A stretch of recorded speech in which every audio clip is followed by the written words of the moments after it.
Сәлеметсіңдер ме балалар? 11 сыныпқа арналған аппаратты қамтамасыз ету бөлімі бойынша жиынтық бағалау. Бірінші тапсырма: сөйлемді толықтыр. Виртуалды машина компьютер ішіндегі компьютер және ол негізгі компьютер ресурстарын пайдаланады. Смартфон мен планшеттің негізгі айырмашылықтарының бірі экран өлшемі. Виртуалды машинаның маңызды міндеттерінің бірі бағдарламаларды тестілеу. VirtualBox виртуалды машиналарды құруға арналған танымал ақысыз бағдарлама.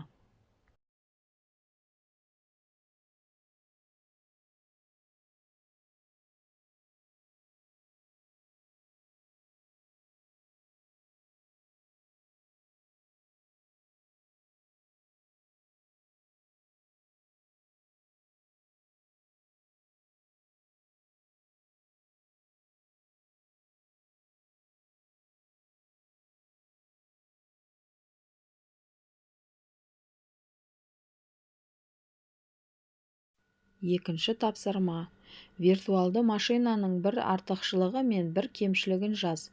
Артықшылығы: бір компьютерде бірнеше операциялық жүйені сынауға болады. Кемшілігі: компьютер ресурстарын көп пайдаланады.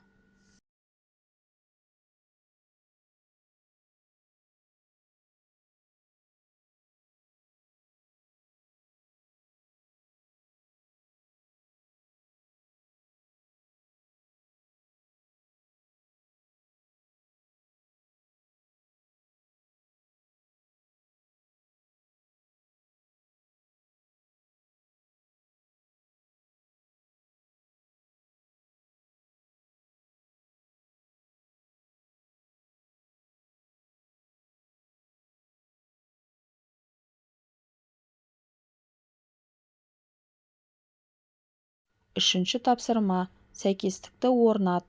Бір компьютерде бірнеше операциялық жүйені іске қосуға мүмкіндік береді. Ол виртуалды машина.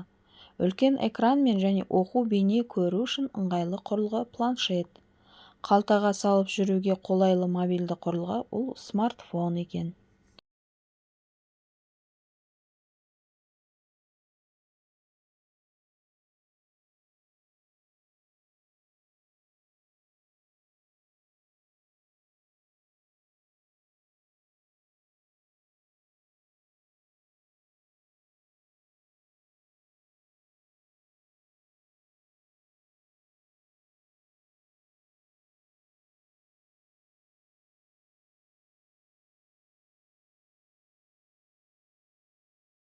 Төртінші тапсырма: салыстыру кестесін толтыр. Операциялық жүйеде iOS. Артықшылығын айтатын болсақ, сапалы қолданбалар. Әдетте ірі әзірлеуші жаңа немесе жоғары сапалы қолданбаларды алдымен iOS-қа шығарады. Себебі бұл платформадағы пайдаланушылардың ақша төлеуге дайындығы жоғары. iOS платформасындағы үлкен артықшылығы бұл App Store-дағы қолданбалардың сапасын қатаң бақылау және олардың өнімділігін жоғары болуы. Кемшілігі: қымбат Apple өнімдерінің iPhone, iPad, Mac бағасы жоғары және бұл жүйенің толық пайдалану үшін тек Apple құрылғыларын сатып алуға тура келеді. Шектеулі үйлесімділік: басқа өндірушілердің, мысалы Samsung немесе Huawei құрылғыларымен, мысалы смарт сағаттар файл алмасу интеграциялануы қиын немесе мүмкін емес екен.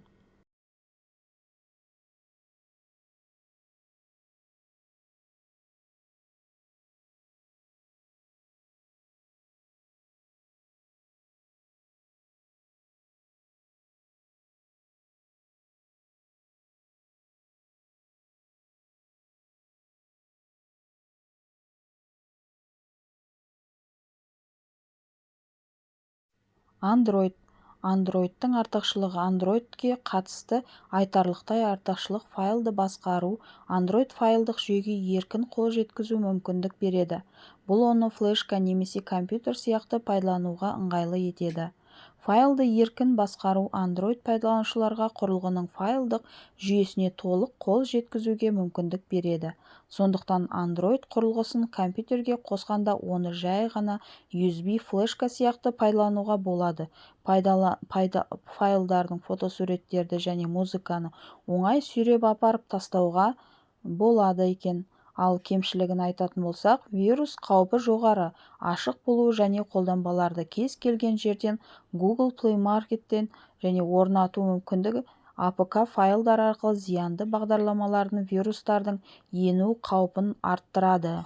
Жаңартудың баяулығы Google және Android нұсқасын шығарғанымен ол бірден барлық құрылғыларға келмейді. Жаңартулар өндірушілерге Samsung, Xiaomi тағы басқа байланысты кешігеді, немесе ескі құрылғыларға мүлдем келмеуі мүмкін. 5-ші тапсырма. Ашық сұраққа өз ойыңды жаз. Неліктен бағдарламашылар мен IT мамандары виртуалды машиналарды жиі пайдаланады? Өз ойыңды 2-3 сөйлеммен түсіндір. Дұрыс жауап үлгісі. Виртуалды машиналар әртүрлі операциялық жүйелерде бағдарламаларды қауіпсіз тексеруге мүмкіндік береді. Негізгі жүйе зиян келтірмей тәжірибе жасауға болады екен.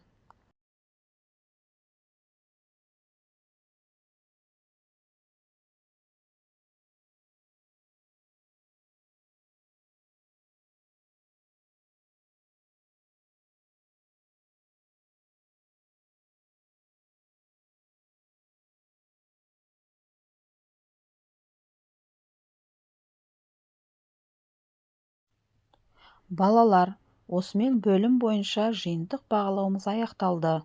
Арнаға тіркеліп, лайк басуды ұмытпаңдар. Сау болыңдар.